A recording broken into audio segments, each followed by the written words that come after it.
It's a place where secrets are told and problems are solved. Your neighborhood barber shop. That's the way it's been for decades at a shop in St. Peters, Missouri.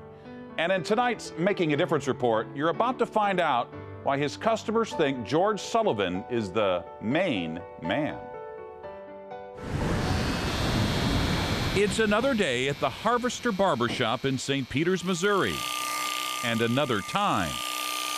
One step inside, and the past is present. I say I have to go get a haircut. I know where I'm going to come. The owner, George Sullivan, has been cutting with scissors for 44 years. My grandfather was a barber. And with his knickknacks and souvenirs, memories are climbing the walls. When George opened his shop, it had one chair, and a haircut cost little more than 2 bits. Yes, I can tell you. It's $3.25. And it's still a bargain at 15 bucks. Though he eventually moved and expanded, not much else has changed. There are still no appointments, no computers, and no bad hair days. Get a good haircut and you stay up to date on everything that's going on. Despite all the keepsakes, there is one thing that George the barber cherishes above all else. Take care, thanks. His clients.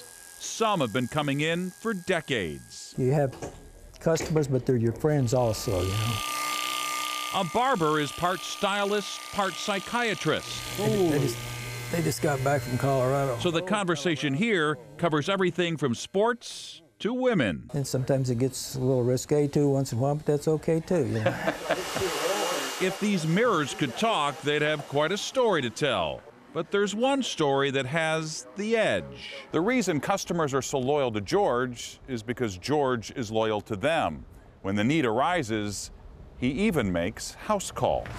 George, how are you? How you doing, buddy? When his longtime clients can't come into the shop, good to see you. He brings the shop to them. My dad's in a wheelchair, and my mom wasn't able to take him for a while because she was laid up with a knee injury. Every Monday on his day off, How you been doing, Bill? he calls on people like 86-year-old Bill Bear Sr.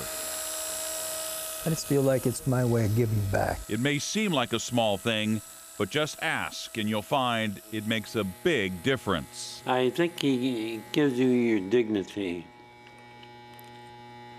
and that's important. You might think that a service like this would be expensive.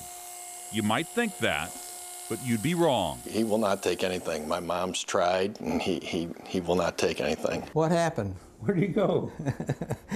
Less hair there. When he's done here, he's off to help someone else look a little better in the hopes that they will feel a little better. I thank you. Love you guys. Thank you for all you do. In this era or any other, Have a good day. George the barber is clearly a cut above. Because there's not many people that are like that anymore. Now, George cuts the hair of a lot of servicemen, and a flag on his wall was flown for him at a base in Afghanistan. And a reminder, if you know of an individual making a difference, let me know by email at mbush@ksdk.com. Coming up, the